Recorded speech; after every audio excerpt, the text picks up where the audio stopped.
नमस्कार मित्रों, आज हम लोग विज्ञान भवन में हैं। मेरे साथ हेलमेट मैन ऑफ इंडिया हैं,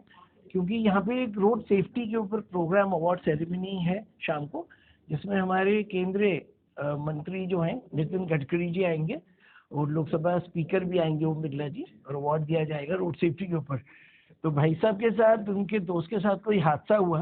तो राघवेंद्र जी आप बताइए, आपने ये हेलमेट क्यों पहना हुआ है? धन्यवाद सर, आज इस कार्यक्रम में आया और आपकी नज़र हमारे ऊपर पड़ी। सभी लोगों की, क्योंकि अक्सर मैं सर पे हेलमेट लेके रहता हूँ। ये 2014 में मेरे मित्र के साथ सड़क हादसा हुआ था, जो कि हेलमेट नहीं पहना था और माँ बाप का इकलौता चिराग था। और ये जो घटना है, ये मेरे लिए भी बहुत बड़ी थी, क्योंकि जिस किसी भी परिवार में वैसे सड़क हादसे होते हैं, वो परिवार जिंदगी भर के लिए गूंगा बन जाता है और गूंगे की इतिहास दुनिया बिल्कुल ही नहीं सुनना चाहती। उस वक्त जब मेरे मित्र के साथ हादसा हुआ था, तो वही चीज़ मुझे याद आया कि जो परिवार, और शायद मैं अपने जो लाइफ में जो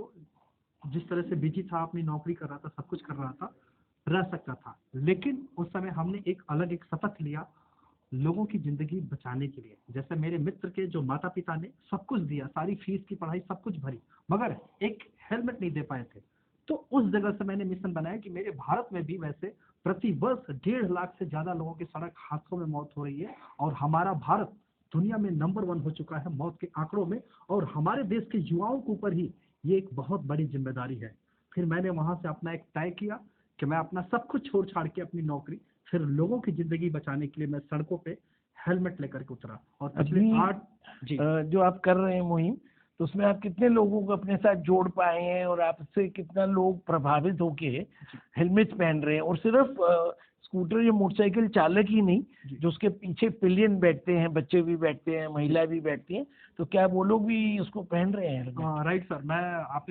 मैं पिछले 8 सालों में वही बता रहा था कि अब तक 55,000 लोगों को हेलमेट बांट चुका हूँ, और भारत के 22 राज्यों में ये कार्य कर चुका हूँ। जो पीछे बैठने वाली जो सवारियां हैं, उसके लिए भी हमने बहुत सारे आवेदन भी मिनिस्ट्री को भी दिया, जो कि हमने भारत सरकार से 4 साल के बच्चे के ऊपर हेलमेट के कानून भी पास करवाए, ताकि जो हमारे देश के प्राइवेट स्कूल में जो झोला बैग सब कुछ दिए जाते हैं, वहाँ भी उन लोगों को हेलमेट दिया जाए, भले ही साइकिलिंग वाला क्यों ना, क्योंकि इसका बहुत बड़ा इम्पैक्ट पड़ता है। सबसे बड़ी बात है कि मैं जो 55,000 हेलमेट दिया हूँ, उन बदले में लोगों से पुस्तक लिया हूँ, वो पुस्तक हमने 12 लाख बच्चों तक पहुंचाया हुआ है। और उसका नतीजा ये है कि आज बहुत सारे पेरेंट्स जो है, सड़क हादसों के प्रति या हेलमेट के प्रति उनकी सोच नहीं थी, आज वो अपने बच्चे को, चाहे बर्थडे हो या शादी में भी मैं देखता हूँ बहुत लोग एक दूसरे को हेलमेट डोनेट कर रहे हैं। और सबसे बड़ी बात है कि ये जो मेरे माथे पे जो हेलमेट देख रहे हैं, मेरे साथ मेरा मित्र है, यानी कि मरने से पहले भी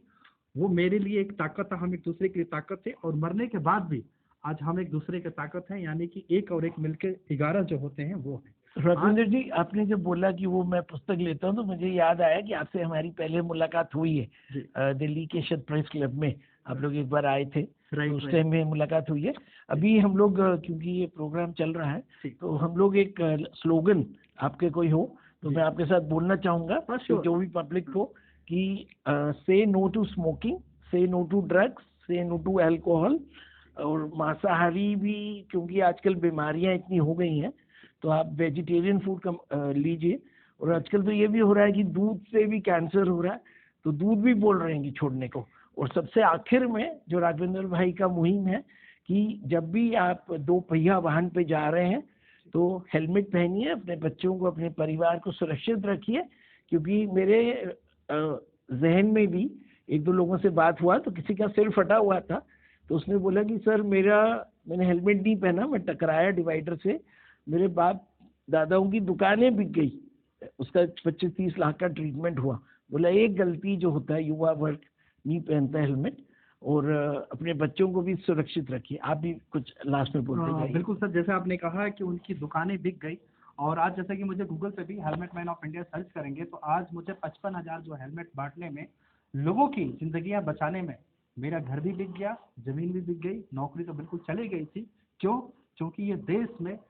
सबसे ज्यादा पूरे विश्व में सड़क हादसों में मौत हो रही है, और हम जैसे युवाओं को ही इसके प्रति लड़ाई लड़ना होगा। और मैं नहीं कहता हूँ कि आप अपनी सब कुछ नौकरी छोड़ें या बेचें, सिर्फ जैसे मैंने अपने दोस्त को खोया था, उस वजह से मैं दूसरों को दोस्त मान के जो हेलमेट के प्रति आ रहा हूँ, आप भी चाहे अपने पिता को दोस्त माने या भाई को माने, सबसे पहले चुप्पी तोड़े और उन्हें भी हेलमेट के लिए सबसे पहले जागरूक करें, क्योंकि मौत पे किसी का नहीं लिखा हुआ था कि कब किसके साथ कौन सी हादसा होगी, लेकिन सर पे हेलमेट होगी तो नई जीवन बिल्कुल आपको मिलेगी। शुक्रिया, धन्यवाद।